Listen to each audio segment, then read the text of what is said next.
ও নারায়ণ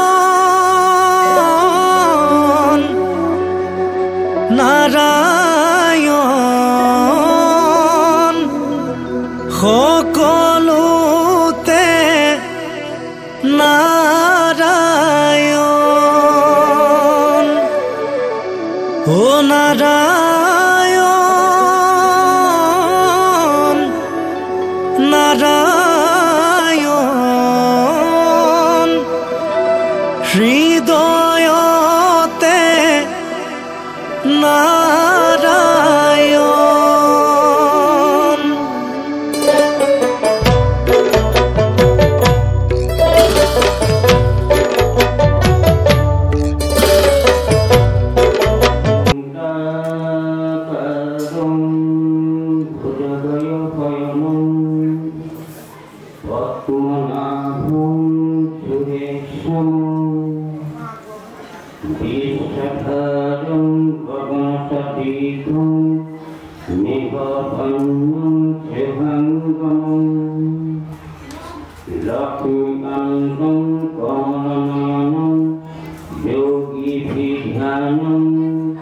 বন্দে বিষ্ণু ভবভয়হর সর্বলোকেশনাথ সর্বলোকেশনাথ সর্বলোকেশনাথ।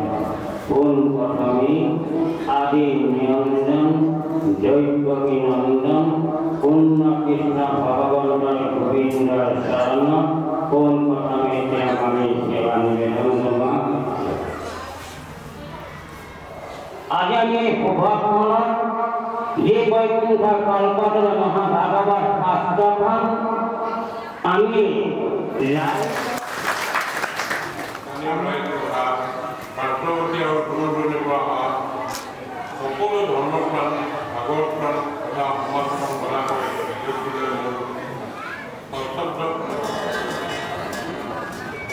যেতিয়া দবাখন হ'ব সকলোৱে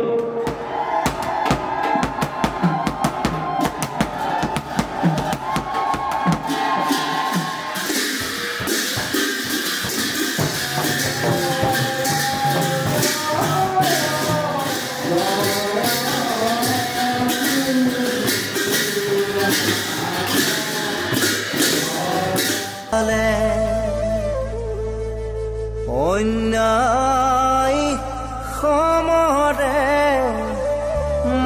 মোক মাৰিলে কতা চাই যোৱা মৰমৰে তোমাৰ পুত্ৰ অভিমন্যু যমৰ ঘৰে যায় তোমাৰ নয়ন মণি নাপাবা দুনা।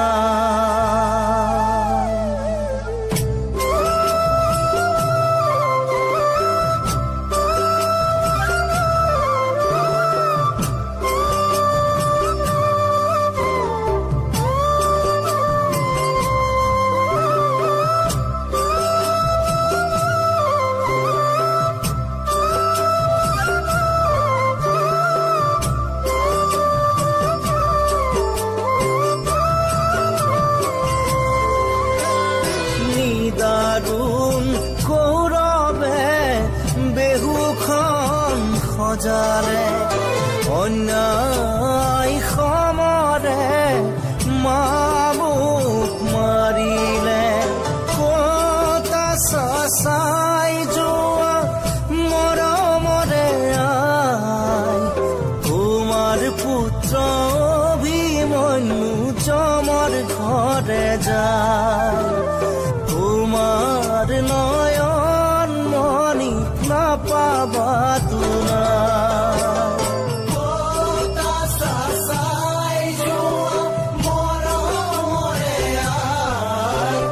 তোমাৰ পুত্ৰ অভিমন্যু যমৰ ঘৰে যায় অৰ্জুন পিতা মোৰ আজি কলৈ গলা উত্তৰা ভাৰ্যা মোৰ আজি কলৈ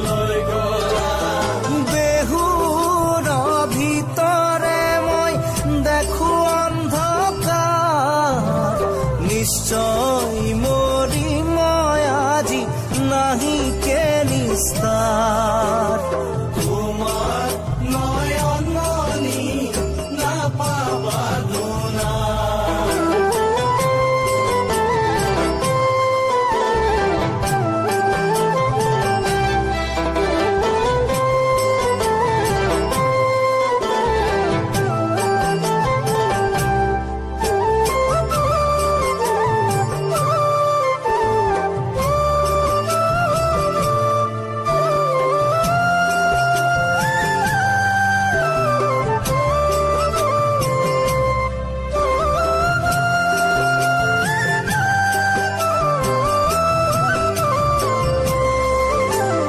জ্যেষ্ঠ পিতা ভীম মোর গইলা কোন ঠাই দুষ্ট কৌৰৱে মাৰে অকল খৰে পায় পতা চাই যোৱা মোৰে কুন্তিয়াই তোমাৰ নাতি অভিমন্যু যমৰ ঘৰে যায় তোমাৰ নাতি অভিমন্যু যমৰ ঘৰে যায়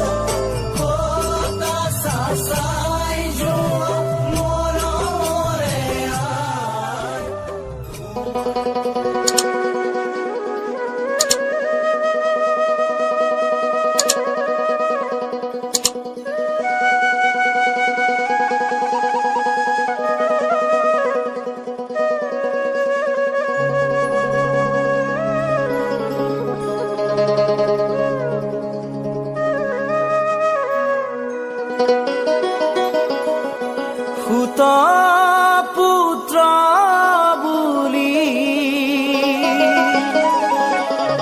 হবেও জানিলে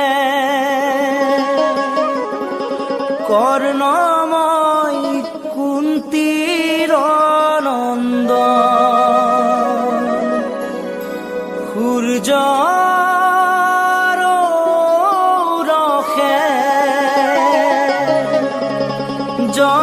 জগতৰ জ্ঞাতে আয়ে মোক দিছিলে জন ৰাধাৰ পালনে মই ডাঙৰ হলো গুৰুতে অস্ত্ৰ শিক্ষা ললো সত্য জানি গুৰুই দিলে আই কিনো মই কৰিছিলো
বাসা মোৰ কৰ্ণ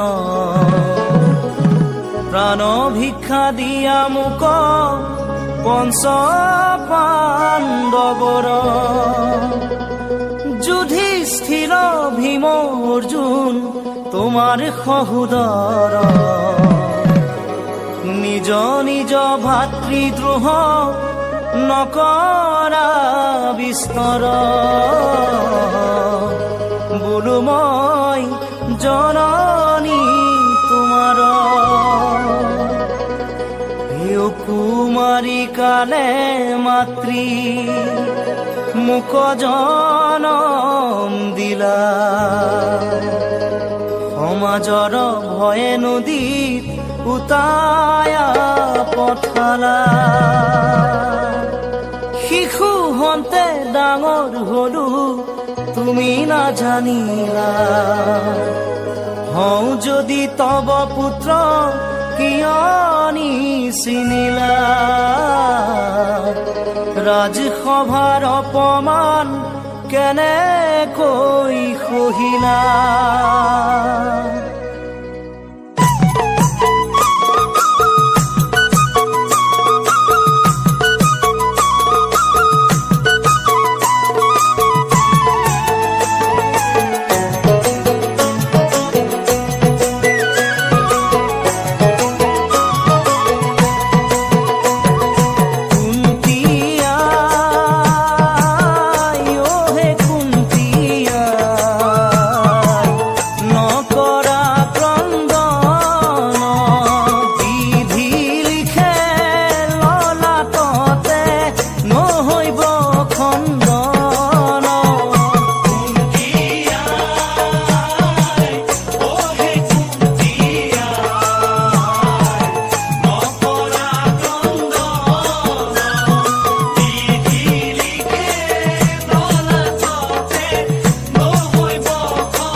আজিকালি নতুন প্ৰজন্ম এইবিলাক মানে অপ্ৰিয় বস্তুবিলাক খুব গ্ৰহণ কৰিছে দেহৰ ক্ষতি হোৱা বস্তুবোৰ বৰ গ্ৰহণ কৰিছে পৰিৱেশবোৰ বেয়ালৈ গৈ আছে সেইকাৰণে ভক্তি ভাৱটো অন্তত ল'ৰা ছোৱালীৰ মনলৈ আনিব পাৰোঁ ভাল হ'ব বুলি ভাবোঁ আৰু আজি আমি 14 চনৰ পৰা আৰম্ভ কৰিছোঁ দেই 14 চনৰ পৰা এতিয়ালৈকে 3-4বাৰমান হৈ গৈছে ন যথেষ্টখিনি ল'ৰা ঘূৰি আহিছে বেয়া ৰাস্তাৰ পৰা ঘূৰি আহিছে এইটো কিন্তু ক'ব লাগিব আমি চেষ্টা কৰিছোঁ আৰু আনো টিংখাঙৰ প্ৰতিবেদক JCC ডিজিটেল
এটি শ্লোকেৰে সৈতে প্ৰণিপাত জনাইছোঁ তাৰাই যাতে এই অনুষ্ঠানৰ সঠিক কৃপাকে পৰীক্ষণ কৰে জয়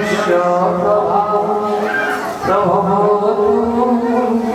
জগদন্দ কোটি কোটি সশেষ বসুধামি বিভূতি ভিন্ন তদ্ব্রহ্মং নিষ্কালম অনন্তম অশেষভূতম গোবিন্দমাদি পুরুষম তম ভজামি গোবিন্দমাদি পুরুষম তম ভজামি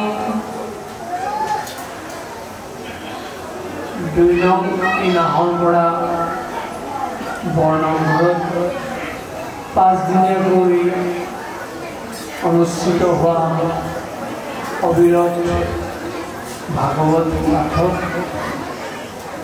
আজি ইতিমধ্যে পাঠৰ আসন অলংকৃত কৰা শ্ৰদ্ধাৰ পাঠকবৃন্দ এই অনুষ্ঠানৰ লগত জড়িত হৈ থকা স্বনামধন্য আমাৰ লেখক কোচ ডাঙৰীয়াকে ধৰি সমকতাসকল আমাৰ অতি শ্ৰদ্ধাৰ ভাগৱত প্ৰেমী ধৰ্মপ্ৰাণ ৰাইজ আইসকল প্ৰাক্তন শিশুসকল আমি পোনপ্ৰথমেই সকলোকে আমাৰ ভক্তিভৰা শ্ৰদ্ধাৰে আগবঢ়াইছোঁ শিশুসকললৈ আমাৰ স্নেহাৰ্থী জ্ঞাপন কৰিছোঁ আজিৰ পৰা কিছু বছৰ আগতে এই নাহৰ পৰা নামঘৰত বাহৰ কৰাৰ কথা আমাৰ মনত পৰে লেখক কোচৰ সৌজন্যত আমি ইয়ালৈ অহাৰ সুযোগ লাভ কৰিছিলোঁ আজি আকৌ কিছু বছৰ বিৰতিৰ পিছত এই নামঘৰত এইদৰে উপস্থিত হৈ আপোনাসকলক দৰ্শন পাই আমি কৃতজ্ঞ মানিছোঁ ৰাইজে যি 5 দিনীয়া কাৰ্যসূচীৰে অবিৰত ভাগৱত পাঠ আয়োজন কৰিছে এয়া অতি এক সময় সাপেক্ষ অনুষ্ঠান আজি অসমৰ এনে এখন গাঁও নাই এনে এখন চহৰ নাই এনে এখন সত্ৰ নাই নামঘৰ নাই য'ত ভাগৱত অনুষ্ঠান অনুষ্ঠিত হোৱা নাই আৰু সেই আমাৰ সমাজ জীৱনত অবিৰত ভাগৱত পাঠ অনুষ্ঠিত কৰাটো এক পৰম্পৰাত পৰিণত হৈছে আৰু চাবলৈ গ'লে ভাগৱত আমাৰ জীৱনৰ সকলোৰে অবিচ্ছেদ্য অংগ আমি ভাগৱতৰ আক্ষৰিক তাৎপৰ্যৰ কথা যদি আলোচনা কৰি চাওঁ লগে লগে অনুভৱ কৰিব পাৰিম ভাগৱত আমাৰ কিয় লাগে ভাগৱতে আমাক কেনেকৈ সহায় কৰে ভাগৱতে কেনেকৈ আমাৰ লক্ষ্য আৰু উদ্দেশ্য আমাক উপনীত কৰায় এই আক্ষৰিক তাৎপৰ্যৰ কথা আলোচনা কৰিলে এই শ্লোকটিৰ কথা ক'ব লাগিব ভাদিতি সৰ্বলোকেষু গীয়তে স্বৰ্গাদিবি বৰ্ততে ত্ৰিষু ভেদেষু ত্ৰয়তে সকলম জগৎ অৰ্থাৎ যি শাস্ত্ৰই সকলো লোকতে জ্ঞান আলোকে আলোকিত কৰে অৰ্থাৎ পোহৰ দিয়ে সেই অৰ্থ হৈছে ভাৱ খনক খনন্দ খনক কুমাৰ সনাতন নাৰদ প্ৰভৃতি ঋষিমুনিসকলে যি শাস্ত্ৰ অধ্যয়ন কৰি গান কৰি আত্মতৃপ্তি লাভ কৰিছিল সেই অৰ্থ হৈছে ভাৱ বৰ্ততে ত্ৰিষু বেদেষু ঋক যজু খাম এই তিনিবেদৰ তত্ত্ব যি শাস্ত্ৰত ভৰ্তি আছে সেই অৰ্থ হৈছে ত্ৰয়তে সকলম জগৎ যি শাস্ত্ৰে আমাক সকলোকে ৰক্ষা কৰে পৰিত্ৰাণ কৰে সেই অৰ্থ হৈছে তপ এই 4 অক্ষৰযুক্ত হৈ ভাগৱত হৈছে নিশ্চয় সকলো অনুভৱ কৰিব পাৰিছে আমাক ভাগৱত কিয় লাগে অৰ্থাৎ আমাৰ হৃদয় আকাশখন যদি প্ৰকৃত জ্ঞানৰ পোহৰেৰে বিকৃত নহয় আমি জীৱনৰ লক্ষ্য উদ্দেশ্যত উপনীত হ'ব নোৱাৰিম সেয়া আমাক পোহৰ লাগিবই এই প্ৰকৃত জ্ঞানৰ পোহৰ কোনে দিব ভাগৱতে সেইকাৰণে আমাক ভাগৱত লাগে। আমাৰ এখন এগুৰি আশা আকাংক্ষা আছে, তাৰ মাজতো আমি সকলোৱে সন্তুষ্টি বিচাৰোঁ। কিন্তু যি কথা কীৰ্তন কৰিলে আমি আত্মসন্তুষ্টি লাভ কৰিব পাৰোঁ সেয়াই হৈছে ভাগৱত। আৰু ইয়াৰ উদাহৰণ দিছিলে স্বামী সিদ্ধ। এই ভাগৱত কীৰ্তন কৰি তেওঁলোকে পৰম তৃপ্তি লাভ কৰিছিল, যি অৰ্থত গোৱা বুলি কোৱা হৈছে, কীৰ্তন কৰা বুলি কোৱা হৈছে।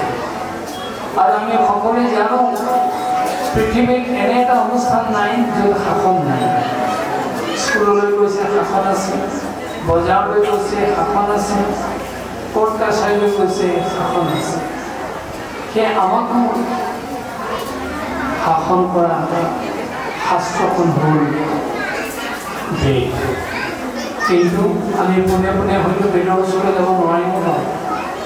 সেয়ে যজু খাম এই তিনি বেদৰ সাৰতত্ব যিখন শাস্ত্ৰত বৰ্তি আছে, যাক ভাগৱত বুলি কোৱা হৈছে, আমি পোনে পোনে এই ভাগৱতৰ কাষ চাওঁ, যি ভাগৱতৰ যোগেদি আমি অনুশাসিত হ'ব পাৰোঁ, আমাৰ জীৱনবিলাক আমি পৰিশুদ্ধ কৰোঁ। এই ভাগৱত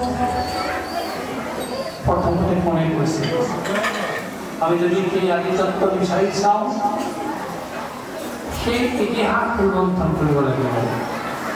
আদিলৈ হংস নাৰায়ণ, হংস নাৰায়ণে ক'লে সূৰ্যমণ্ডলী নাৰায়ণ, সূৰ্যমণ্ডলী নাৰায়ণে ক'লে ভক্তি জীৱৰ কথা আৰু সুখ পৰীক্ষিত সংবাদৰ কথা। সেই প্ৰথম স্কন্ধৰ পৰীক্ষিতৰ আখ্যানতে আমাক কি শিক্ষা দিছে চাওঁ। যিদিনাখন ৰজা যুধিষ্ঠিৰে পৰীক্ষিতৰ হাতত দায়িত্বভাৰ অৰ্পণ কৰি তেওঁ স্বৰ্গলৈ গুচি গ'ল, সেই মুহূৰ্তৰ পৰা পৰীক্ষিতৰ ৰাজ্য চম্ভালিবলৈ ল'লে। আৰু এদিন তেওঁ ভিতৰৰ পৰা বাহিৰলৈ ওলাই যোৱাৰ মন নিদিলে, ভাবিলে মই বাহিৰৰ দিশটো চাই আহোঁ। তেওঁ বাহিৰলৈ গৈ এটা অদ্ভুত কাৰ্য দেখা পালে। কি দেখিলে? যে এটা ষাঁড় গৰু এজন মানুহে উধাই মুধাই প্ৰহাৰ কৰি আছে। তেওঁৰ কৌতূহল লাগিলে যে কিয় ষাঁড় গৰুটো প্ৰহাৰ কৰা হৈছে। তেওঁ ওচৰলৈ গৈ দেখিলে যে প্ৰহাৰ কৰাই নহয়, তেওঁৰ 4টা টুকুৰাৰ ষাঁড় গৰুটো 3টা টুকুৰা প্ৰহাৰ কৰোঁতে ভাঙি পেলালে। এটা টুকুৰাত মাত্ৰ ষাঁড় গৰুটো তেতিয়া বৰ্তি আছে। আৰু তাকে দেখি এজনী গাই গৰুৱে কান্দি কাটি ব্যাকুল হৈ আছিলে। তেতিয়া তেওঁ আৰু কৌতূহল লাগিলে, পৰীক্ষিত আৰু ওচৰলৈ গ'ল। সাধাৰণতে গম পালে যে সেয়া সাধাৰণ ষাঁড় গৰু নহয়, সেই ষাঁড় গৰুটোৱে হৈছে ধৰ্ম। আৰু সেই গাইজনী সাধাৰণ গাই নহয়, তেওঁৰ পৃথিৱী। তেতিয়া পৰীক্ষিতে সাধনাৰে সেই ধৰ্মৰ বিকলাংগ অৱস্থা নাইকিয়া কৰি দিলে। তেওঁৰ 4টা পাত আকৌ সংযোগ কৰি দিলে। অৰ্থাৎ ধৰ্মৰ 4টা পাত হ'ল সত্য, শৌচ, তপ, দয়া। 3টা ভাঙিছিলে, কিন্তু লগে লগে তেওঁ আকৌ জোৰা লগাই দিলে। তেতিয়া ধৰ্মৰ পৃথিৱীক সান্তনা দি পৰীক্ষিতে ক'লে যে তোমালোকে আৰু এনেকুৱা বিকলাংগ অৱস্থা দেখিব নালাগে, গতিকে তোমালোকে এতিয়া নিজৰ স্বস্থানলৈ প্ৰত্যাগমন কৰা, আৰু মই তোমালোকক আশ্বস্ত কৰিবৰ কাৰণে সংকল্প গ্ৰহণ কৰিলোঁ। আৰু তেতিয়া সেই ধৰ্ম আৰু পৃথিৱীয়ে পৰীক্ষিতৰ বিকল্পতা জনাই নিজৰ গুচি গ'ল।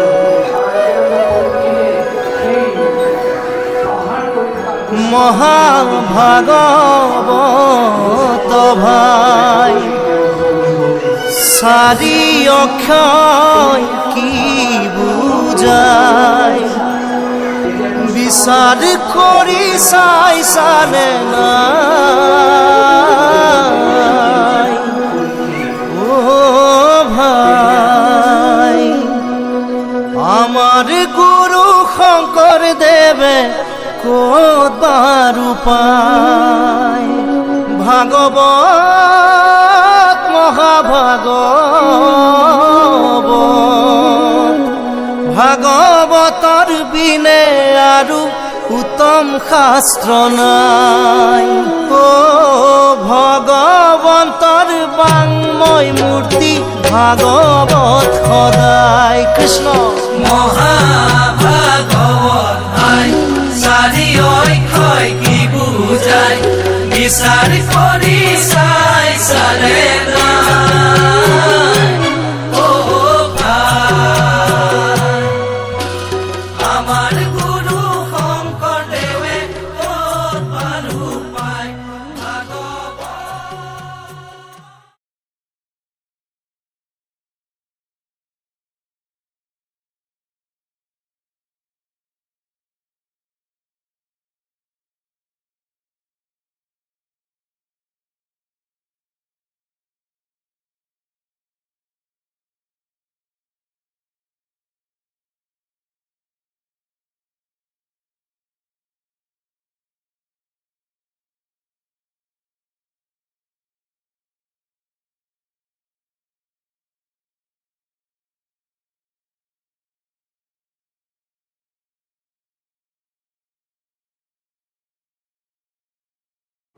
আমাৰ সমাজ জীৱনত মূল্যবোধ আছে মূল্যবোধ ৰক্ষাৰ শিক্ষা থকা আখ্যানটি হৈছে দক্ষ কোৱা হৈছে মাতৃভূত পৰদাৰেষু পৰদ্ৰব্যেষু লুষ্ট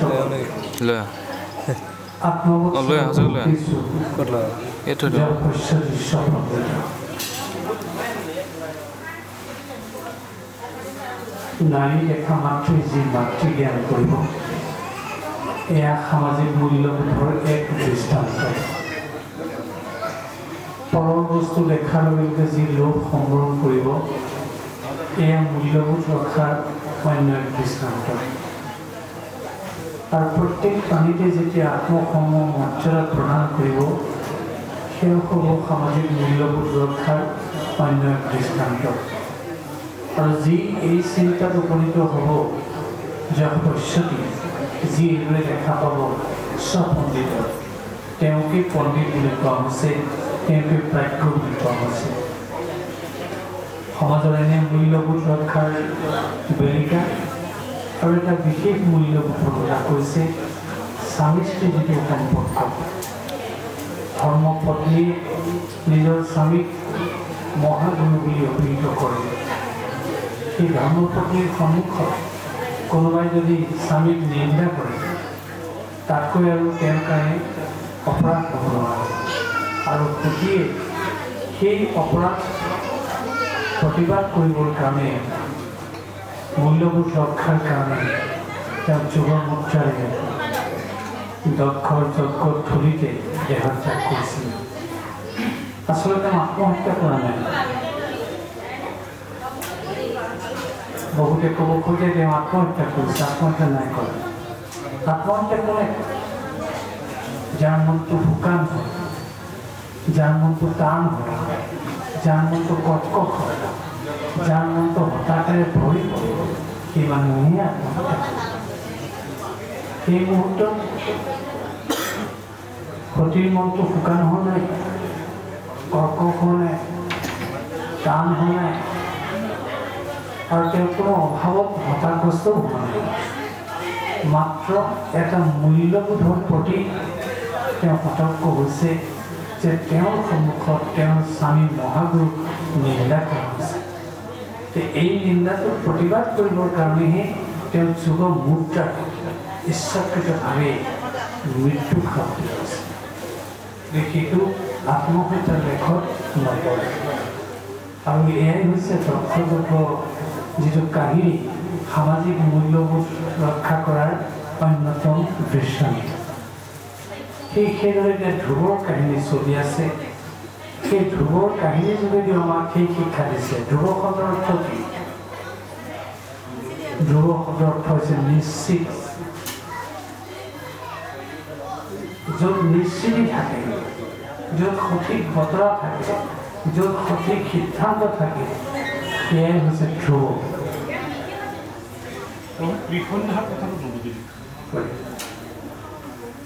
এই ধ্ৰুৱই যেতিয়া পিতৃৰ পৰা লাঞ্ছিত হ'ল তেতিয়া তেওঁৰ মাতৃয়ে তেওঁক উপদেশ দিলে যে তুমি হতাগ্ৰস্ত নহ'বা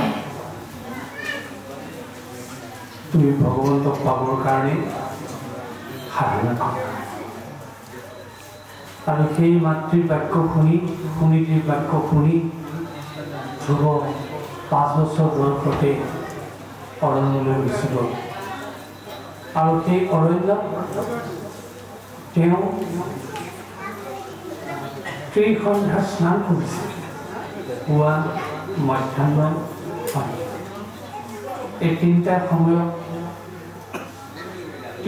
তিনি সন্ধ্যা বুলি কোৱা হয়, পুৱা বেলা মধ্যাহ্ন আৰু সন্ধ্যাৰ যিটো সময়। এই তিনিটা বেলাত যি স্নান কৰিব, তিনিটা বেলাত স্নান কৰি যি সন্ধ্যা কৰিব, অৰ্থাৎ গায়ত্ৰী জপ কৰিব, যেতিয়া ভগৱন্তৰ ক্ষেত্ৰলৈ ক'ৰবাত গমন কৰিছে, সেইটো অভিগমন বুলি কোৱা হৈছে। সেইটো এটা পূজাৰ ভাৱ।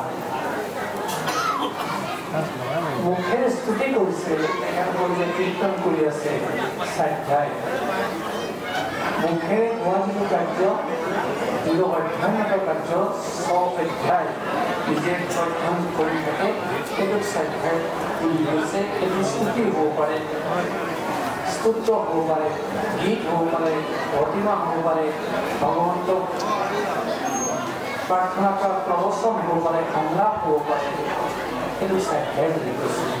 কিয় এটা পূজাৰ ভাৱ।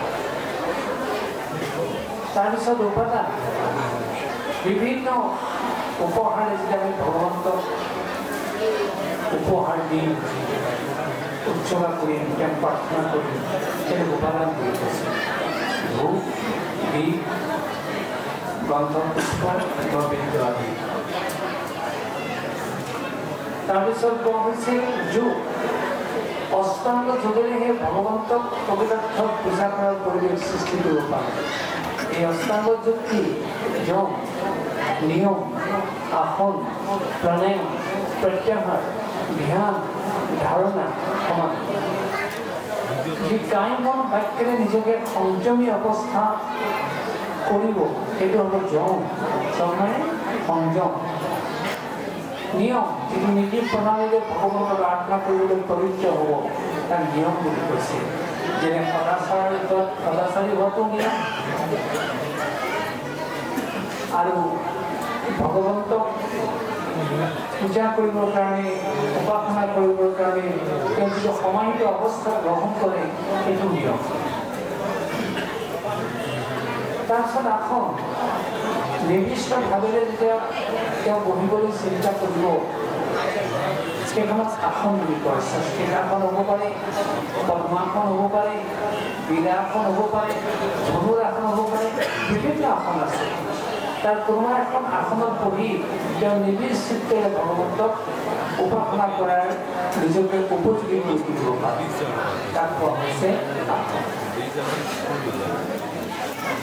তাৰপিছত কোৱা হৈছে প্ৰণায়াম। আজি ঋষিমুনিসকলে কৈছে, ইমানবাৰ অনুলোম বিলোম কৰা, ইমানবাৰ কপাল ভাতি কৰা, সেয়া প্ৰণায়ামৰ উদ্দেশ্য হয়। তাৰ যোগেদি শৰীৰটো ৰক্ষা হ'ব, মনৰ ভাৰসাম্যতা ৰক্ষা হ'ব। কিন্তু প্ৰকৃত প্ৰণায়ামৰ তত্ত্ব যদি অনুভৱ নকৰে, তেওঁৰ সেই লক্ষ্যত, প্ৰণায়ামৰ যিটো লক্ষ্য, সেইটো উপনীত হ'ব নোৱাৰে। অৰ্থাৎ আমাৰ শৰীৰত 3 নাড়ী আছে, গিৰা, পিৰক, পিংগলা, সুষুম্না। এই 3 নাড়ী 3খন নদীৰ লগত তুলনা কৰা হৈছে, গংগা, যমুনা, সৰস্বতী। নদীত যেনেকৈ মাছ থাকে, তেনেকৈ আমাৰ এই 3 নাড়ী, 3 নদীটো আমাৰ 2টা মাছ ভাবি আছে। যিটো আমি উশাহ লওঁ, সেইটো এটা মাছ, আৰু যিটো আমি উশাহ ত্যাগ কৰোঁ, সেইটো এটা মাছ। এই 2টা মাছ আমাৰ 3খন নদীত 3 নাড়ীত অনবৰতে ঘূৰি আছে, গংগা, যমুনা, সৰস্বতী, অৰ্থাৎ গিৰা, পিংগলা, সুষুম্না। আমি এনেধৰণে শ্বাস প্ৰশ্বাস নিয়ন্ত্ৰণ কৰিম, এনেধৰণে ভগৱত চিন্তাত নিমগ্ন হ'ম, মাছ 2টা এটা হ'ব। 3খন নদী ঠাইত 1খন নদী হ'ব। অৰ্থাৎ কেৱল সুষুম্না নাড়ীয়ে, সৰস্বতী নাড়ীয়েদিহে সচক্ৰ ভেদ কৰি সেই জীৱাত্মা ৰূপী মাছটো সি গমন কৰিব কলৈ যাব আমাৰ শিৰৰ অভিমান হৈ সহস্ৰবৰ্ণ মণিকণিকা থাকে সেই মণিকণিকাৰ তলত পৰমাত্মা থাকে সেই পৰমাত্মা পোৱাৰ প্ৰয়াসটোৱে হৈছে জীৱাত্মাৰ এই গমনৰ উদ্যোগ এই মাছটোৱে যেতিয়া সেই ব্ৰহ্মৰ লক্ষ্যত গৈ ব্ৰহ্মক স্পৰ্শ কৰিব সেইটোৱে হ'ব প্ৰাণায়ামৰ লক্ষ্য অকল কপাল ভাতি অনুলোম বিলোম কৰিলেই প্ৰাণায়াম সম্পূৰ্ণ হ'ব নোৱাৰে প্ৰাণায়ামৰ লক্ষ্যত উপনীত হ'বলৈ হ'লে এই কাৰ্যৰ প্ৰতি হ'ব লাগিব আৰু তাকে আচল প্ৰাণায়াম আৰু যি প্ৰাণায়ামৰ যোগেদি মনৰ মানসিক ভাৰসাম্যতা ৰক্ষা হ'ব শৰীৰৰ ভাৰসাম্যতা ৰক্ষা হ'ব তাৰপিছত হৈছে প্ৰত্যাহাৰ যেতিয়া এজনে এটা লক্ষ্যত উপনীত হয় তেতিয়া তেওঁ আৰু এটা চিন্তাৰ বাহিৰে আন চিন্তা নাথাকে ভগৱন্তৰ চিন্তাত যেতিয়া গতি হ'ব তেওঁ কোনো বৈষয়িক চিন্তাত থাকিব নোৱাৰে এইটো প্ৰত্যাহাৰ বুলি কৈছে এটা লক্ষ্যত উপনীত হওঁতে আন আনুষংগিক কাৰকবিলাক যেতিয়া নাইকিয়া কৰিব সেইটোৱে হ'ব প্ৰত্যাহাৰ তাৰপিছত ধ্যান যি কাৰ্যত গতি হ'ব তাৰ কাৰণে যদি চিন্তা কৰিব নিৰ্দিষ্ট চিন্তা থাকিব সেইটো ধ্যান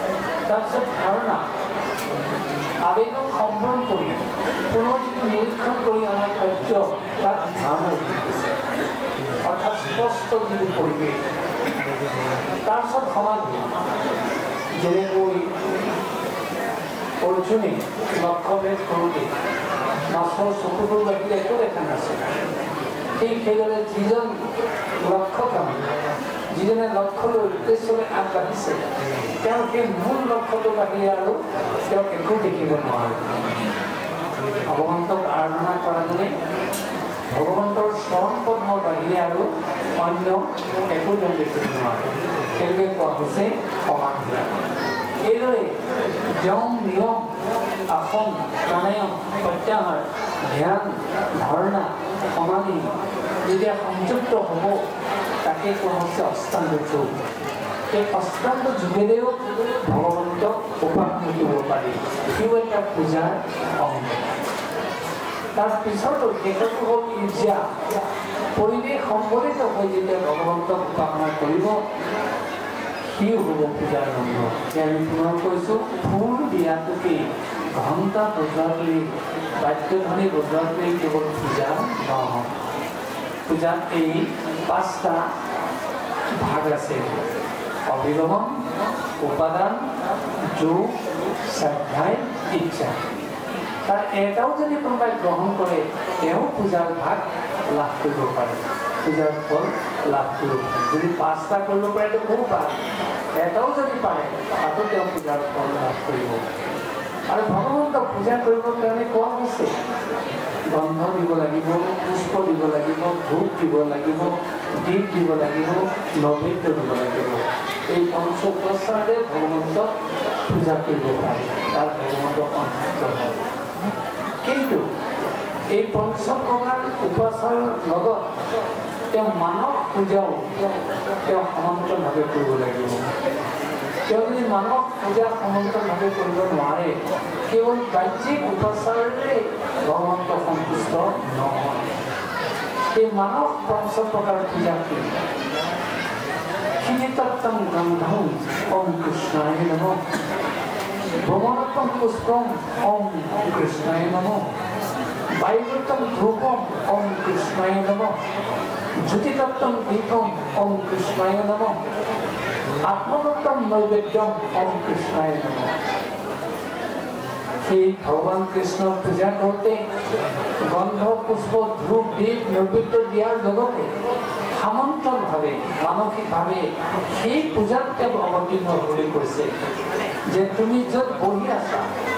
য'ত ভগৱান আছে সেই ভগৱান থকাৰ ক্ষেত্ৰখন অৰ্থাৎ যি ভূমি আছে তাকে তুমি গ্ৰন্থ বুলি কল্পনা কৰা ক্ষিণিতত্বম গন্ধম আমি যেনেকৈ তুলসীৰ চন্দন লগাই পেলাই গন্ধম বুলি ভাবি তেওঁ দিওঁ কিবা কাৰণত নাপাব পাৰোঁ বা পালেও সেই ভূমিখণ্ডকে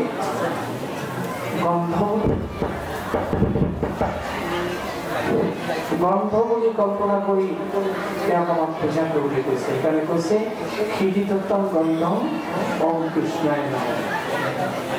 তুমি কিবা কাৰণত পুষ্প পোৱা নাই, এই ভগৱান থকা ক্ষেত্ৰখনৰ ওপৰত যি বোম আছে, আকাশখন আছে, তাকে তুমি পুষ্প বুলি কল্পনা কৰা। অলপত্ন মুদ্ৰাৰে সেই আকাশখনক নমাই আনা, তাকে তুমি পুষ্প বুলি ভাবি তেওঁক সমৰ্পণ কৰি পূজা কৰা। বোমোত্তম পুষ্প ওম কৃষ্ণায় নমঃ। এই নামঘৰত এই মন্দিৰত চাৰিওফালে সমিলন বৈ আছে, বতাহ বলি আছে, তুমি ধূপ পোৱা নাই, তাকে তুমি ধূপ বুলি গণ্য কৰা। বায়ুতম ধূপম ওম কৃষ্ণায় নমঃ। মিঠাতেলৰ চাকিগছ তুমি নাপাব পৰা, তোমাৰ জ্ঞান জ্যোতিকে তুমি গ্ৰহণ কৰি তাকে দিন বুলি ভাবি তেওঁৰ ওচৰত অৰ্পণ কৰা। দীপৰত্তম ওম কৃষ্ণায় নমঃ। তুমি কল কুঁহিয়াৰ দুধ মগুৰে সৈতে নৈবেদ্য নাপাব পাৰা, তোমাৰ যিটো আত্ম উপলব্ধি, আত্মজ্ঞান, তাকে তুমি নৈবেদ্য ভূমি ভাবি তেওঁৰ ওচৰত সমৰ্পণ কৰা। আত্মদত্তম নৈবেদ্যম। এইদৰে যেতিয়া পঞ্চপ্ৰকাৰে তুমি পূজা কৰিবা, এই ভগৱন্তক সন্তুষ্ট হ'ব। তুমি বাহ্যিক যি উপচাৰ দিছা সেয়া গ্ৰহণীয়, কিন্তু তাৰ লগত অন্তৰ্নিষ্ঠভাৱে যেতিয়া তোমাৰ এই ভাৱনা প্ৰকাশ কৰিবা, তাত ভগৱন্ত সন্তুষ্ট হ'বই, অৱশ্যভাৱে সন্তুষ্ট হ'ব। এই ভগৱন্তৰ পূজা পদ্ধতি, ভগৱন্তৰ উপচাৰ পদ্ধতি, ভগৱন্তক চিন্তা কৰাৰ পদ্ধতি যথাৰ্থ যদি উপলব্ধি হয়, তেতিয়া সকলোৱে তাৰ সুফল লাভ কৰিব। ধ্ৰুৱৰ সেই স্তুতিৰ যোগেদি, ভগৱন্তক উপাসনা কৰাৰ যোগেদি আৰু ভগৱন্তই ধ্ৰুৱক দেখা দিয়াৰ যোগেদি তেওঁৰ পঞ্চচিহ্ন, তেওঁৰ বৈজয়ন্তী মালা, তেওঁৰ বনমালা প্ৰদৰ্শনৰ যোগেদি আচলতে আমাক এই শিক্ষাবিলাকে প্ৰদান কৰিছে।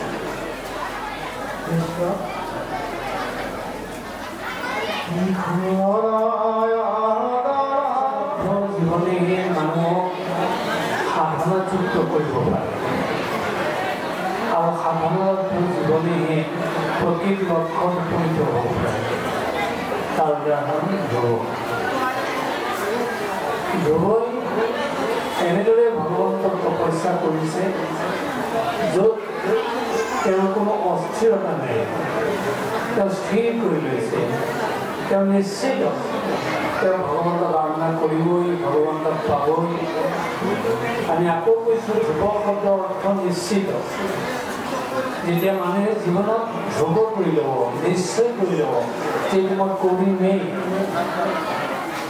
নিশ্চয় তেওঁ সেইটো কৃতবিদ্য হ'ব। কিন্তু কৰিমেই বুলি ক'লে নহ'ব, তাৰ লগত লাগিব তপস্যা, তাৰ লগত লাগিব সাধনাযুক্ত জীৱন। আৰু সেইটো উদাহৰণ ধ্ৰুৱই দেখুৱাইছে।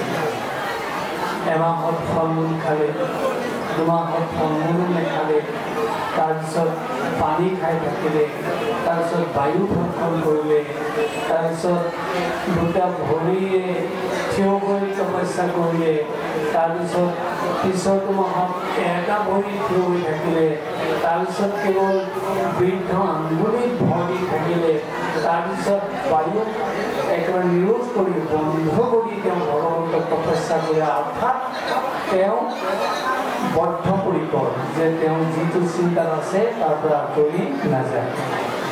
মানুহক যদি তেনেকুৱা বদ্ধপৰিকৰ চিন্তা থাকে, সৎ চিন্তা থাকে, আৰু তাত যদি সেই সাধনাৰত্ন জীৱন থাকে, মানুহেও তেওঁৰ জীৱনত বৃদ্ধি লাভ কৰিব পাৰে। এইটোকে উদাহৰণ দিছে ধ্ৰুৱ। আৰু ক'বই লাগিব, সাতটা ধাতুৰে যিটো এটা সন্তান সৃষ্টি হয়, এই সাতটা ধাতুৰে সৃষ্টি কৰা সন্তানটোৱেই কেৱল তাৰ ভাল বেয়াৰ অধিকাৰী নহয়, ইয়াৰ অধিকাৰী স্বামী স্ত্ৰী, পিতৃ মাতৃ। ল'ৰা ছোৱালী এই সপ্ত ধাতু যদি ভালো হ'ব পাৰে বেয়াও হ'ব পাৰে। এই সাতটা ধাতু কি? ৰসাত ৰক্ত, তত মাংসা, মাংসাত মেদু প্রজাতি, বারিসু অস্থি, তত মজ্জা, তত শুক্র সম্ভব। রস, রক্ত, মাংস, মেদ, মজ্জা, অস্থি, শুক্র, এই সাতটা ধাতুৰে এটা সন্তান সৃষ্টি হ'ব পাৰে। তাৰে পিতৃ দিয়ে 4টা আৰু মাতৃ দিয়ে 3টা। কিন্তু তেওঁলোকে যি 7টা ধাতুৰে সন্তান সৃষ্টি কৰিব, সেই সন্তান সৃষ্টিৰ বেলিকা, সেই 7টা ধাতু নিৰ্মাণ কৰাৰ বেলিকা তেওঁলোকে অধিক সতৰ্ক হ'ব লাগিব।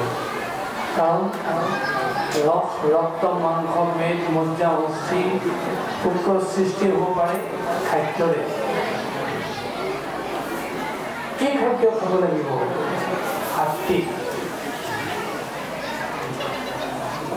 সত্যক ছন্দ্যাতি জ্ঞানম, রজসু লোভয় বস, প্রমদ মোহ তমসু ভগত অজ্ঞানমেব স। যে সত্য গুণৰ আহাৰ যোগেদি মানুহৰ কেৱল জ্ঞান লৈ হ'ব পাৰে। ৰজগুণী আহাৰৰ যোগেদি মানুহৰ কেৱল লোভ জন্মিব পাৰে। তমগুণী আহাৰৰ যোগেদি মানুহৰ কেৱল প্ৰমাদগ্ৰস্ত অন্ধকাৰ ভাৱ সৃষ্টি হ'ব পাৰে। আমি বিনা দ্বিধাই ক'ব পাৰোঁ আমাক কোনটো গুণৰ আহাৰ লাগে? আমাক সত্য গুণৰ আহাৰ লাগে।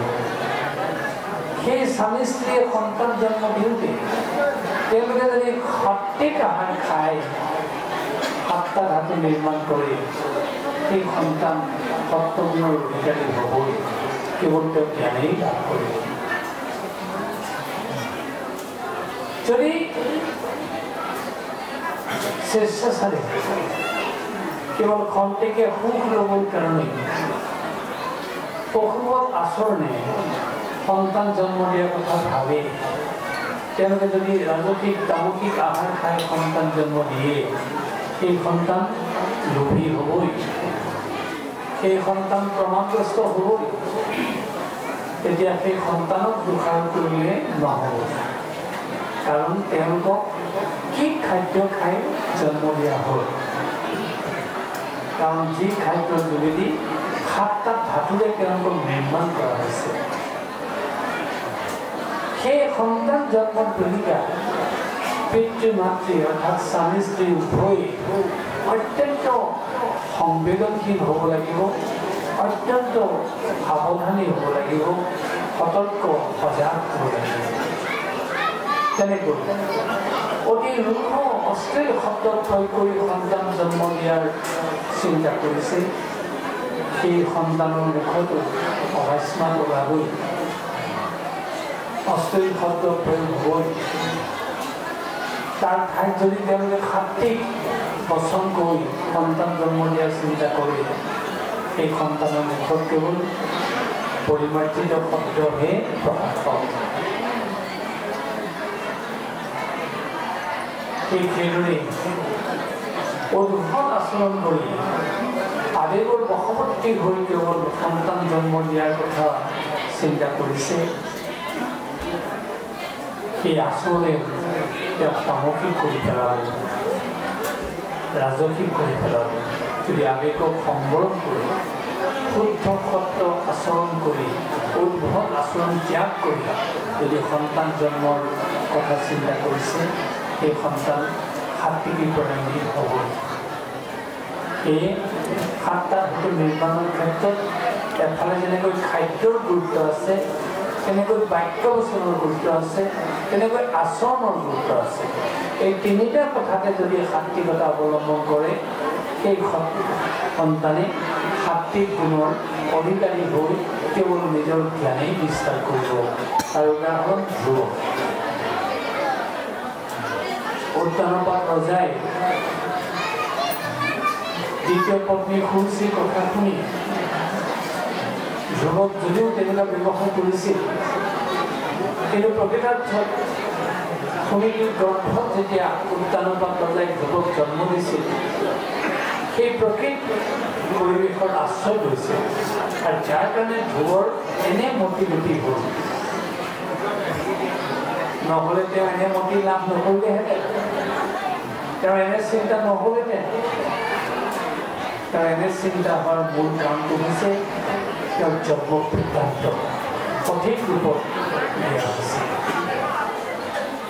সঠিক ৰূপত সন্তান জন্ম দিলে সেই সন্তানে কেতিয়াও অসুস্থ হ'ব নোৱাৰে অৰ্থাৎ মানসিকভাৱে অসুস্থ হ'ব নোৱাৰে আৰু সেই ধ্ৰুৱই 5 বছৰ বয়সতে তেওঁ তেনে চিন্তাত নিমগ্ন হৈছে যে তেওঁ যিহেতু সংসাৰলৈ আহিছে তেওঁ লক্ষ্যৰ উদ্দেশ্য আছে তেওঁ লক্ষ্যত উপনীত হ'বই স্থিৰ কৰি লৈছে আৰু স্থিৰ কৰি লোৱা সিদ্ধান্ত স্থিৰ সংকল্প কৰি লোৱা সিদ্ধান্তকে কোৱা হৈছে নিশ্চিত যিটো শব্দৰ উৎস ধ্ৰুৱ ধ্ৰুৱ মানে নিশ্চয় ধ্ৰুৱ মানে নিশ্চিত হ'বই ধ্ৰুৱই কিন্তু এটা প্ৰমাণ কৰি দেখুৱালে তেওঁ সৰু হ'ব পাৰে বয়সত কিন্তু যি ধৰণে ভগৱন্তক তপস্যা কৰিলে ভগৱন্তক যি ধৰণে সাধনাৰে আৰাধনা কৰিলে তাতেই ভগৱান সন্তুষ্ট হৈছে অৱশ্যে এই 7টা ধাতুৰে নিৰ্মিত সন্তানটোৰ লগত সৎসংগৰ সম্পৰ্ক আছে এফালে পিতৃ মাতৃ মূলত সৎসংগ যদি পিতৃ মাতৃয়ে সঠিক তত্ত্বৰ সন্ধান দিয়ে সন্তান সুস্থ হ'বই আৰু আনফালে বন্ধুৰ আৱশ্যকতা আছে ধ্ৰুৱৰ বন্ধু ধ্ৰুৱৰ সৎসংগ নাৰদে ধ্ৰুৱক এনেদৰে সৎ পৰামৰ্শ দিছিল যি সৎ পৰামৰ্শ শুনি ধ্ৰুৱ আৰু নিশ্চিত হৈছিল যে ভগৱন্তক আৰাধনা কৰাৰ ক্ষেত্ৰত যি যি চিন্তাৰ প্ৰয়োজন সেই চিন্তা বাৰ্তা দিছে সৎসংগৰূপী নাৰদে এতিয়া তেওঁ আৰু বল লাভ কৰিছে আৰু শক্তি লাভ কৰিছে সেইকাৰণে মানুহে জীৱনত গতি কৰাৰ ক্ষেত্ৰত সৎ পথৰে অগ্ৰগতি হোৱাৰ ক্ষেত্ৰত সৎসংগৰো আৱশ্যকতা আছে ধ্ৰুৱক যেনেকৈ নাৰদে সৎগতিৰ পথ প্ৰদৰ্শন কৰিছে তেনেকৈ নাৰদে আৰু বিভিন্নজনক সৎগতি প্ৰদান কৰিছে উদাহৰণ প্ৰহ্লাদ উদাহৰণ দস্যু ৰত্নাকৰ এই কাহিনীবিলাক সকলোৱে জানে প্ৰহ্লাদ যদিও মাতৃ কয়ানুৰ গৰ্ভত তেওঁ জন্ম ধাৰণ কৰিছিলে কিন্তু তেওঁ সঠিক বাটৰ সন্ধান দিছিলে নাৰদে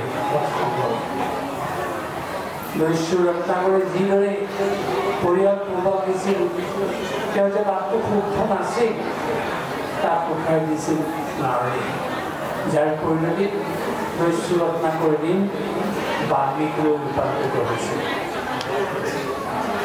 সৎসংগৰূপী নাৰদে উপদেশ দিয়াৰ কাৰণে যাৰ পৰিণতিত প্ৰহ্লাদে নিজকে উদ্ধাৰ কৰাৰ লগতে 21 ফুট উদ্ধাৰ কৰিছিল সৎসংগ নাৰদে উপদেশ দিয়াৰ কাৰণে ধ্ৰুৱ 5 বছৰ বয়সতে তপস্যাৰ বৃদ্ধি লাভ কৰিছে সেই এফালে নিজৰ জন্মৰ যিটো চক্ৰ 7 ধাতুৰে নিৰ্মাণ কৰা যিটো চক্ৰ সেইটো শুদ্ধতাৰ প্ৰয়োজন আছে আনফালে সৎসংগ পিতৃ মাতৃ সৎসংগ প্ৰকৃত বন্ধুৰো আৱশ্যকতা আছে যাৰ যোগেদি মানুহে সুস্থ পথৰ সন্ধান পাব পাৰে ধ্ৰুৱ চৰিত্ৰৰ আখ্যানে ধ্ৰুৱৰ তপস্যাৰ যোগেদি আমাক আচলতে এই বাৰ্তাকে প্ৰদান কৰিছে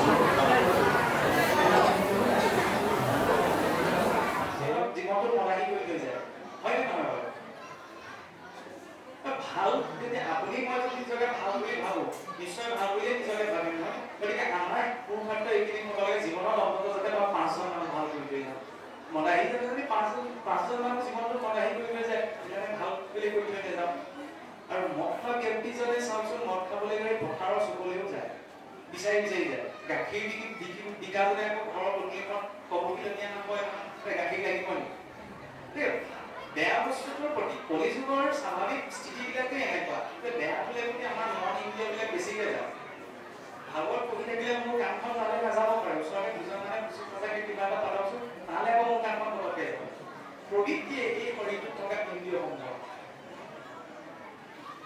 গতিকে এই ইন্দ্ৰিয়সমূহক লৈ পেলাই আমি মনৰূপী মন্দিৰৰ গঠন কৰি নিজক সন্তুষ্ট কৰি দিয়ে এই জীৱনটোত আগবাঢ়িছোঁ প্ৰথমতে তাৰ পৰা তেতিয়াহ'লে কি উৎপন্ন হৈছে কালটোৰূপী বি ভালটো আগবাঢ়িলে চাওঁচোন এই নামঘৰলে বৰ ভকত ওলালে বেয়া কামটো কৰিলে কি কৰিব নকয় হয়নে নহয় আপুনি নামঘৰলে চুৱেটাৰ পিন্ধি আহিলে বা পথেদি যদি কোনোবাই ইংৰাজী গান এটা গাই পাৰ হৈ যায় হিন্দী গান এটা যদি গাই পাৰ হৈ যায় কোনেও নকয় কোনোবাই ভাগৱতৰ পদে গুণগুণাই গাইছে এইটো ভাগৱতে মূৰত ধৰিলে কোন কথাতে কয় নে এইবিলাকতো দেখা যায় সেইকাৰণে কোৱা হৈছে যে ভকতীয়া বুলি যদি দুষ্টে নিন্দে কৰে না নাও পহাক আতয় সন্তুকন কৰিবাৰুক সিটো কৈ বেহৰ বনাক নামতে যাহাৰ পুৰুষ উদ্ধাৰ নিন্দে নদা কহুলি নিদিবা হাসি খাইলে দুয়ো আহি জানিবা হেৰি তুকলি কলিৰ মুক্তমানটো কাক বুলি কৈছে যিজনে ভাল কিবা এটা কৰা দেখিলেও নিন্দা কৰে এতিয়া চাওকচোন আমাৰ মানুহৰ প্ৰবৃত্তিটো এনেকুৱা 10 জনৰ আগত মই বেয়া মাত এটা মাতিবলৈ লাজ নকৰোঁ 10 জনৰ আগত ৰাম বা কৃষ্ণ বুলি ক'বলৈ মই লাজ কৰোঁ নহয় মানসিকতাটো সেইখিনি সলাব লাগে জগতৰ ঈশ্বৰৰ নাম হয় কেতিয়াবা মিটিং কথা পাতিবলৈ কৃষ্ণ গোবিন্দ ৰাম ভালে আছেনে ভালে আছেনে ভগৱন্তৰ নামেৰে সম্বোধন কৰিলে তাতো ভক্তি চাওকচোন ভাগৱতে কি কৈছে যে সৰ্ব অৱস্থাতে ভক্তি কৰা নহ'ব সকলো অৱস্থাতে যিমান পাৰে ইমান বেয়া হ'লে আমি যুক্ত হ'বলৈ চেষ্টাটো কৰিব লাগিব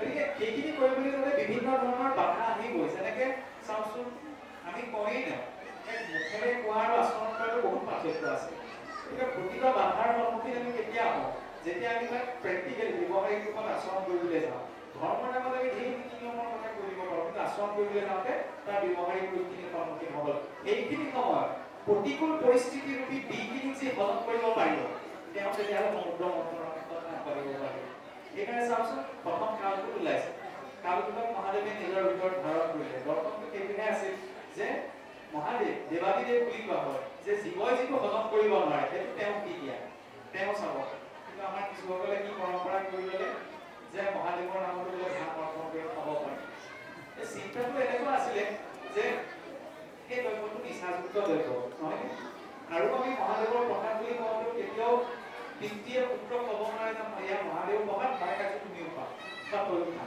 কাৰণ তেওঁ জানে যে এইটো নিচাযুক্ত দ্ৰব্য আৰু যিজনা মহাদেৱ সদায় নিত্য নিৰন্তৰ আমি ফটোখন যদি দেখোঁ তেওঁ ধ্যানত বহি থাকে যেতিয়া দেৱী পাৰ্বতী বোলে সুধিছিল যে প্ৰভু আপুনি কাক ধ্যান ধৰি বহি থাকে বোলে মই কৃষ্ণ ৰাম ভগৱন্ত কৃষ্ণক ধ্যান কৰি বহি থাকিব হয় যিজন সদায় নিত্য নিৰন্তৰ বোলে ঈশ্বৰৰ ধ্যানত থাকে তেওঁ কৰি সংসাৰৰ কাম অলৰকাৰী নিচা কেনেকৈ কৰিব পাৰিব সেইটো দৰ্শন নহয় বজাই হওক সেই দিশৰ পাছতে তেতিয়াহ'লে কি উৎপন্ন হৈছে কামধেনু কামধেনু মানে কি বোলে কামধেনুৰ এনেকুৱা এটা গুণ আছে যি ইচ্ছা কৰা যায় ইয়াকে প্ৰদান কৰে গতিকে আমি জীৱনটো যেতিয়া আমি ভাল কামৰ ক্ষেত্ৰত আগবাঢ়ি এই বিষবিলাকক হজম কৰাৰ ক্ষমতাটো অৰ্জন কৰোঁ বিষবিলাক ভাল কাম কৰিবলৈ গ'লে যিবিলাক প্ৰতিকূল পৰিস্থিতি স্বৰূপত বিষ উৎপন্ন হ'ব তাক যেতিয়া আমি তাৰ পৰা আঁতৰাই পঠিয়াওঁ তেতিয়াহ'লে কি উৎপন্ন হয় প্ৰতিভাৰূপী কামধেনু য'ৰ পৰা আমি যি ইচ্ছা কৰোঁ তাকে পাব পাৰোঁ যেতিয়া প্ৰতিভা উৎপন্ন হয়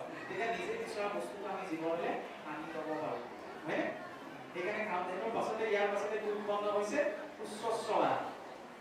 উচ্চশ্ৰৱা হৈছে অতি পোহৰৰ গতিৰে গতি কৰিব পৰা এক প্ৰকাৰৰ অশ্ব মানে ঘোঁৰা আৰু যেতিয়া প্ৰতিভাৰূপী কামধেনু আপোনাৰ মোৰ জীৱনত গুচি আহে তেতিয়াহ'লে কি প্ৰাপ্ত কৰে গতি প্ৰাপ্ত কৰে তাৰ দৰে এই উচ্চশ্ৰৱাৰ দৰে গতি ঘোঁৰাৰ পৰা কোনেও দৌৰিব নোৱাৰে এতিয়া প্ৰতিভাই যেতিয়া গতি পায় ইয়াৰ পাছতে কি উৎপন্ন হৈছে ঐৰাৱত সেই প্ৰতিভাই গতি পোৱাৰ লগে লগে তাৰ সৈতে কি প্ৰয়োজন গম্ভীৰতা প্ৰয়োজন বনৰ ৰজা সিংহহে, কিন্তু সিংহৰ সন্মুখত যেতিয়া হাতী যায় তেতিয়া সিংহ বিলীন হৈ যায়। এইটো হৈছে গজগম্ভীৰতা। হাতীৰ দুটা দিশ আছে, এটা হৈছে বলবত্ততা, এটা হৈছে গজগম্ভীৰতা। আমাক কি লাগিব? সেই ঐৰাৱত ৰূপী গজগম্ভীৰতা। আৰু সেই গজগম্ভীৰতা যেতিয়া আহে ইয়াৰ পাছতে উৎপন্ন হৈছে কৌস্তভৰ। আৰু কৌস্তভক আমি জানো যে কৌস্তভ যাৰ নাৰায়ণৰ ৰূপ, নহয়?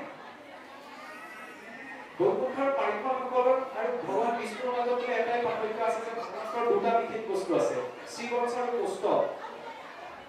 কৌস্তভ যাৰ গ্ৰীৱাত থাকিব, তেওঁ বোলে সব ইচ্ছাৰে সকলো কৰাৰ বাবে স্বাধীন। এতিয়া ঈশ্বৰে স্ব ইচ্ছা কৰে, বাকী যিমানবিলাক তেওঁৰ বিভূতি আছে স্ব ইচ্ছা কৰিব নোৱাৰে। ব্ৰহ্মাই নিজৰ ইচ্ছাক সৃষ্টি কৰিব নোৱাৰে, নহয়? বাকী দেৱী দেৱতাসকলে নিজৰ ইচ্ছাত একো কৰ্ম কৰিব নোৱাৰে। গতিকে যেতিয়া আমাৰ জীৱনলৈ গতিবাৰূপী কামধেনু আহে, সি যেতিয়া গতি পায় আৰু সেই গতিত যেতিয়া গজগম্ভীৰতা থাকে, তেতিয়া আমি নিজৰ স্থানত অটল হৈ পেলাই নিজে বিচৰাটো আমি পঢ়ি ল'ব পাৰোঁ। কৌস্তভৰ পাছতে কি উৎপন্ন হৈছে তেতিয়াহ'লে? কল্পবৃক্ষ।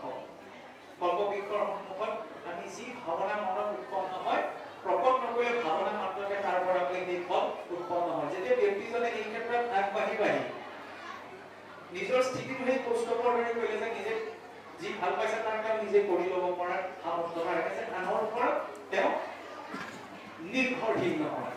যেতিয়া আত্মনিৰ্ভৰশীলতা মানে এইটো নহয় যে মই শৰীৰটোৰ ওপৰত নিৰ্ভৰশীল। আধ্যাত্মিক দৃষ্টিৰে আত্মনিৰ্ভৰতা হৈছে নিজৰ আত্মস্বৰূপৰ ওপৰত নিৰ্ভৰশীল। আত্মস্বৰূপ হৈছে নিজৰ জীৱাত্মা বুদ্ধি। সেই স্থিৰতা আহিলে তেতিয়াহ'লে কল্পবৃক্ষ। কল্পবৃক্ষ চাওকচোন, ভক্তজনে কল্পবৃক্ষ বোলে কল্পবৃক্ষ উপেক্ষা নকৰে। কিয় কোৱা হৈছে? তাৰ অৰ্থ এইটো নহয় যে আমি যেতিয়া কম যদি কিবা এটা ত্যাগ কৰিবলৈ হ'লে ত্যাগ কৰিব পৰা ক্ষমতাটোতো আমি পাব লাগিব, নহয়? এই যে মহাপুৰুষে যে লিখিছে যে মুক্তিটো নিষ্পৃহ, যিটো যে যিজন ভক্তৰ মুক্তিটো ইচ্ছা নাই, সেইজনক তেওঁ প্ৰণাম কৰিছে, নহয়? এতিয়া আপুনি মই সেইটো ক'ব নোৱাৰো যে মোৰ মুক্তিটো ইচ্ছা নাই, কাৰণ সেইটো পোৱাৰ কেপাচিটি আছে নে নাই? যদি কেপাচিটি আছে, কেপাচিটি পোৱাৰ পাছত মই ক'ব পাৰিম যে মোৰ মুক্তিটো ইচ্ছা নাই। কিন্তু যেতিয়ালৈকে মই সেই স্থিতিটো পোৱা নাই, উদাহৰণ হিচাপত কোনোবা এজন যেনিবা পুলিচ বিষয়া, কিন্তু তেওঁ পুলিচ বিষয়া এজন হোৱাগে নাই, নোহোৱাৰ আগতে যদি কয় যে মোৰ পুলিচ বিষয়া হোৱাৰ কোনো ইচ্ছা নাই, তেতিয়াহ'লে সেই ইচ্ছাটোৰ ইমান গভীৰতা নাথাকে। কাৰণ ইতিমধ্যে তেওঁ পোৱাই নাই, পোৱাৰ পাছত ত্যাগ কৰিলেহে ক'ব পাৰিম যে হয় দেই, তেওঁ পোৱাৰ পাছত তেওঁ এৰিলে। ত্যাগ কৰিলে কিবা এটা থাকিব লাগিব। ঠিক তেনেদৰে কল্পবৃক্ষৰ ওচৰত সেই স্থিতিটোত আমি ক'ব পাৰোঁ যে পোৱাৰ সামৰ্থ্যতা আছে, কিন্তু তেওঁ তাত আসক্ত নহয়। আসক্ত নোহোৱাৰ বাবে সকলো সাধন আছে। যেনেকে আমি পোনপ্ৰথমতে কিবা এটা পাওঁতে এনেকুৱা হয় যে সদায় ভাল লগা বস্তুটো এটা সময়ত আমনি লাগে যে সকলোতে চখ আছে, কিন্তু ইয়াত মন নাই। আজি 10 বছৰ আগতে যিটো বস্তু ভাল লাগিছিল, আজি বহুত হৈ যোৱাৰ কাৰণে সেইটো বস্তু মোৰ ভাল নালাগিবও পাৰে। সাধন আছে, কিন্তু তাত আসক্তি নাই। সেইটো হৈছে কল্পবৃক্ষৰ স্থিতি। সেই স্থিতিটো পোৱাৰ পাছতে কি আহিব? কি উৎপন্ন হৈছে? ৰম্ভা। ৰম্ভা হৈছে বাসনাৰ প্ৰতীক। এতিয়া জীৱনটোত আগবাঢ়ি আমাৰ জীৱনলৈ প্ৰতিভা আহিলে, প্ৰতিভাই গতি পালে, প্ৰতিভাই গজগম্ভীৰতা পালে, সেই প্ৰতিভাৰ জৰিয়তে ব্যক্তিজনে নিজৰ ইচ্ছা কৰা বস্তুকে গোটাই ল'ব পাৰিলে জীৱনত। কিন্তু তেতিয়া কি আহিব? বাসনা আহিব জীৱনত। কাৰণ আজিকালি এনেকুৱা হয়, যিমান বোলে দামী বেছি দৰমহা পাব, সিমানে দামী বোলে হুৰা খাব, হয়নে? যিমানে দামী দৰমহা হ'ব, মোটা দৰমহা হ'ব, সিমানে দামী হুৰা খাব বোলে। সেইকাৰণে যিমানে দামী প্ৰতিভা আৰু মৰ্যাদা হ'ব, সিমানে দামী বাসনা হ'ব। ধ্যায়িতো বিষয়েন উচ্চ সংগাস্তে সুপজায়তে সংগাত সংগায়তে কাম কামাত ক্রোধাৎ বিজায়তে ক্রোধাৎ ভবতি সম্মোহাৎ সম্মোহাৎ স্মৃতি ভ্রংসাদ স্মৃতি ভ্রংসাদ বুদ্ধিনাশ প্রণশ্যতি। সেই বাসনাৰ বাবে চিন্তা কৰোঁতে কৰোঁতে যেতিয়া আমি পতককে নাপাওঁ, খং উপজিব, ক্ৰোধ উপজিব। ক্ৰোধ আহিলে মোহ, আৰু মোহ উৎপন্ন হ'লে বোলে বুদ্ধি ভ্ৰষ্ট হয়, আৰু বুদ্ধি ভ্ৰষ্ট হ'লে বোলে জীৱন নষ্ট হয়। গতিকে সেই কল্পবৃক্ষৰ পাছতে কি উৎপন্ন হৈছে? বাসনাৰূপী ৰম্ভা। আৰু সেই বাসনাৰূপী ৰম্ভাক যি অতিক্ৰম কৰিব পাৰিব, তেওঁৰ জীৱনলৈ কি আহিব? লক্ষ্মী। সেইকাৰণে ৰম্ভাৰ পাছতে উৎপন্ন হৈছে দেৱী লক্ষ্মী। কোনেও ধাৰণ কৰিব নোৱাৰিলে, একমাত্ৰ কৌলাশ্ৰিত হ'ল নাৰায়ণৰ। আমি সহজতে কৈ থাকো যে লক্ষ্মী মানে কি? ধন ঐশ্বৰ্যৰ গৰাকী। কি লক্ষ্মী কিহৰ প্ৰতীক? নিৰহংকাৰৰ প্ৰতীক। যে গোটেই যি সম্পত্তি পাবলৈ ব্ৰহ্মা ইন্দ্ৰাদি দিগপাল সকলেও মানে সদায় বহি আছে, সদায় কৰ্মৰত হৈ আছে। সেই ঐশ্বৰ্যৰ অধিষ্ঠাত্ৰী হৈও দেৱী লক্ষ্মী ক'ত বহি আছে? নাৰায়ণৰ চৰণত। কেতিয়াও এইটো ভবা নাই যে গোটেই ফাইনেন্সৰ ডিপাৰ্টমেণ্টটো মোৰ ওচৰতে আছে, মোৰ গাড়ীৰ ওচৰতে কাম কৰিছে, আকৌ মই ভৰি ধৰি পেলাই কেলে বহি থকা কৰিছে নিয়ন্ত্ৰণ নষ্ট হ'ব। বিনয়িতাৰ প্ৰতীক, নিৰহংকাৰৰ প্ৰতীক। ইমান উচ্চস্তৰীয় স্থিতি পোৱাৰ পাছতো যেতিয়া জীৱনলৈ বিনয়ী ভাৱ আহে, নিৰহংকাৰৰ ভাৱ আহে, তেতিয়া তেওঁ সেই লক্ষ্মীক পায়। কেৱল এই কাগজৰ পইচা দিলে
রাধাক লইয়া শ্রী কৃষ্ণই রাখো লীলা পাতে রাম রাখো করে রাখো কেলি গোপাল গোপী সঙ্গে হরি বুল নিরন্তরে রঙে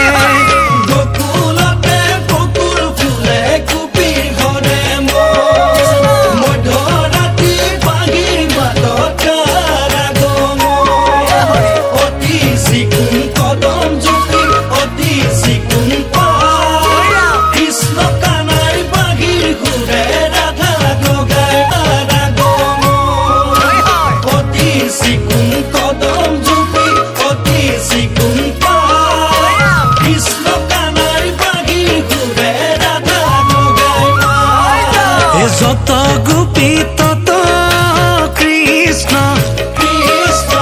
বৃন্দাবনৰ মাঝে রাধাক লইয়া শ্রী কৃষ্ণই রাখো লীলা পাতে রাম রাখো করে রাখো কেলি গোপাল গোপী সঙ্গে হরি বুল নিরন্তরে রঙে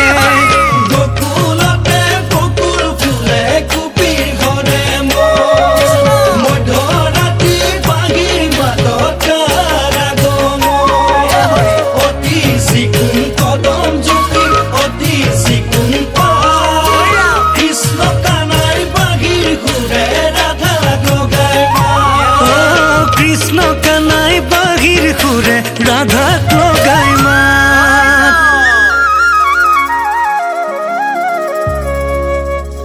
হে রাম কৃষ্ণ হিরে ময়ূর পাখি হাততে মুরলী দেখিবলৈ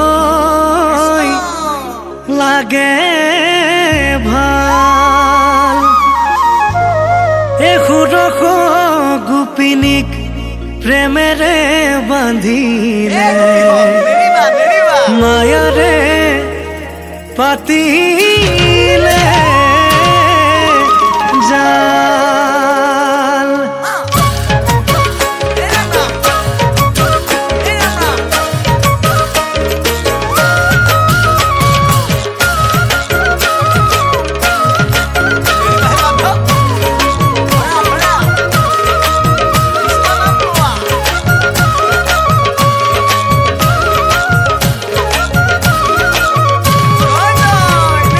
রাধিকাই মাতে হরি